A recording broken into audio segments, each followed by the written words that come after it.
Talvez elas não sejam consideradas importantes mundialmente, mas são o que mais contribui para gerar empregos localmente. Do que eu estou falando? Das SMEs, as empresas de pequeno e médio porte. Claude Selick está aqui para discutirmos esta e outras vantagens. Bem-vindo.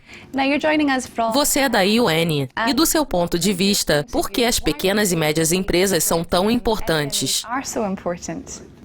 Por inúmeras razões, nós falamos sobre multinacionais o tempo todo.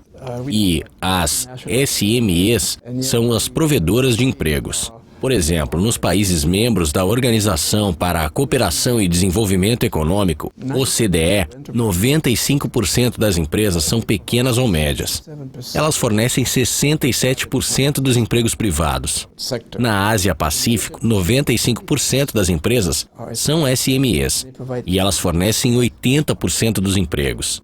Então, você pode avaliar a importância das SMEs nos países em desenvolvimento econômico.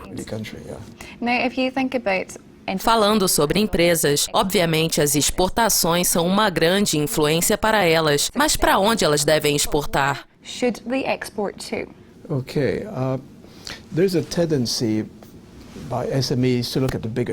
Existe uma tendência das pequenas e médias empresas de olhar para mercados maiores, porque eles têm uma enorme participação no PIB mundial. Dizem que 90% do PIB mundial está concentrado em 20, 30 países. Eles são provavelmente da América do Norte, parte da Europa Ocidental, China, Japão e por aí vai. Mas esses são países em que a competição é muito grande. E para uma SME, a não ser que ela tenha uma vantagem comparativa ou tenha um produto ou serviço único, elas devem considerar outros mercados. Por exemplo, na Ásia, em alguns países, o desenvolvimento é de 2 dígitos, comparado com a Europa. Então eu acho que esses mercados estão realmente crescendo e as SMEs deveriam levá-los em conta, onde a competição é menor e há mais oportunidades.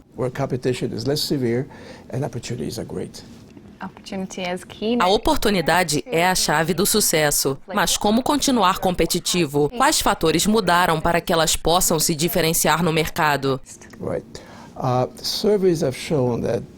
As pesquisas mostram que nos últimos tempos, nos últimos 10, 15 anos, a maneira tradicional de negociar não é mais relevante. As pesquisas mostram que os compradores estão buscando algo que é chamado capacidade total de resposta, que significa que uma empresa não consegue mais ser competitiva somente com o fator preço. Deve haver qualidade. Deve haver flexibilidade na produção. Deve ter distribuição confiável. E outro aspecto interessante é a internet. Cada vez mais, empresas fazem negócios pela internet. E as pesquisas mostraram que quando as pessoas negociam pela internet, elas costumam ser grosseiras, mais do que seriam pessoalmente.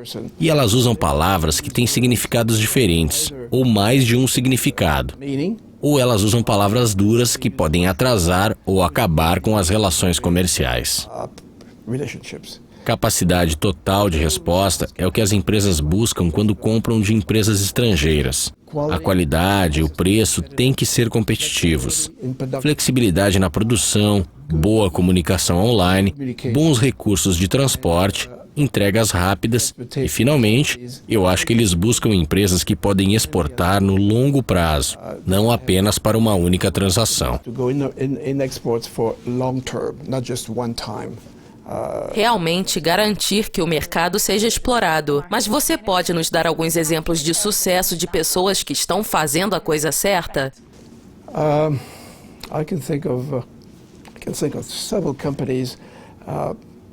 Eu posso te dar vários exemplos. Um deles é a Austrália, uma pequena empresa que desenvolveu um aparelho eletrônico para pessoas com doenças no coração.